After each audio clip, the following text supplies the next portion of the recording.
Please join me in welcoming Sampath, the CEO of Verizon Consumer. He serves the largest consumer customer base in the United States and is here today to share his expertise on the state of connection and connectivity across the country. Hi, Sampath. We're here today to talk about world happiness. As the CEO of Verizon Consumer, you have a unique understanding of how people use their devices and connect with the world around them. How are connectivity and happiness related as you see it? We as human beings, we are wired to be social creatures. Solitude is not a good thing. Solitude is often linked to depression. So we are wired to spend time with each other. And the magical thing about our networks is our primary mission is to connect people and connect things.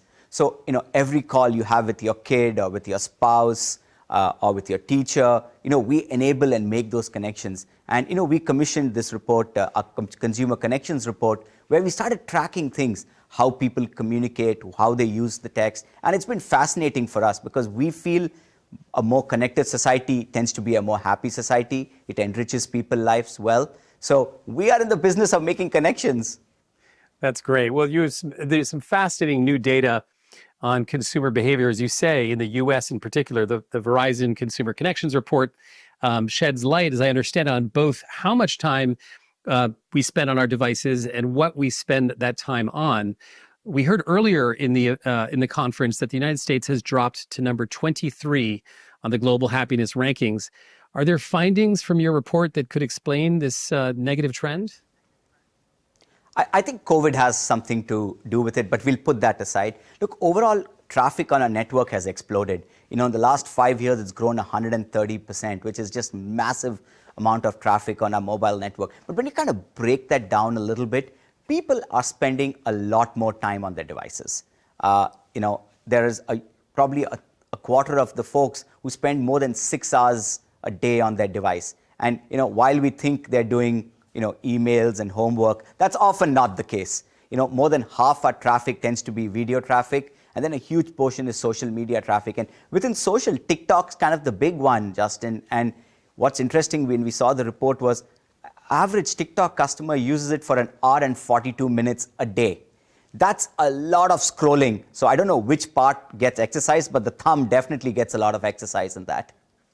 Well, we've talked a bit about the upside of device use, the connectivity with loved ones, et cetera. But as you point out as well, there are downsides of too much time online. How do as running one of the biggest companies in this area, how do we find balance? Look, people do consume a lot, like two ways. One is it's my job to ensure that the network is up, running, reliable when you need it. That's my primary mission. Anywhere in any condition, I want my network to be up and running because you may be doom scrolling with someone else is doing their homework or someone else is doing a bank transaction or someone else is getting a date set up. So we want to enable that. So that's, as far as running networks, that's my key. But there is a balance. A fourth of the country never unplug. It is an incredibly big number. 1 in 4 people never unplug, which means they're almost always on with their device through the day, but in many cases through the night as well. So balance is important. Look, I'm a father of 2 middle school kids.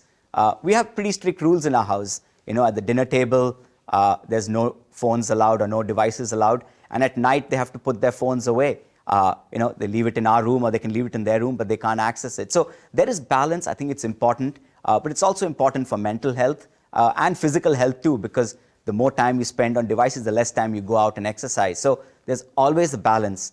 But Justin, my role is to ensure that networks are up and running when you need it, because that's the business we are in.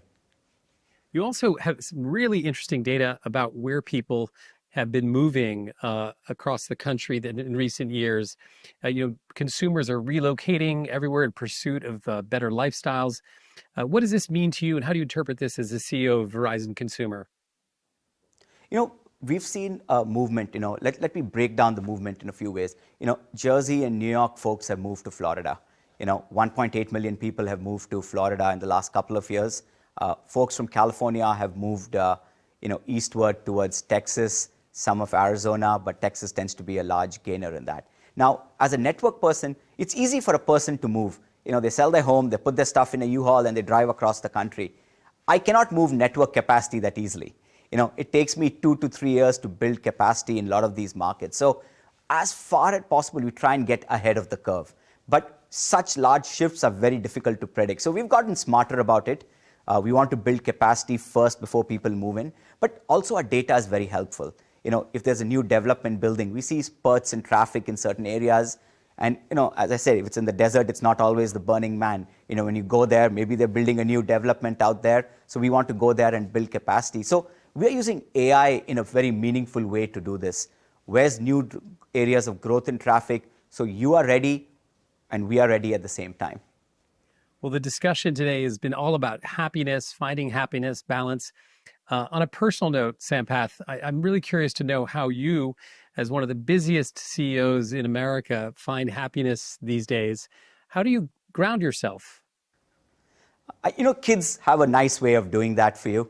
As I said, I have 2 kids in middle school, and I try and spend all my time with them.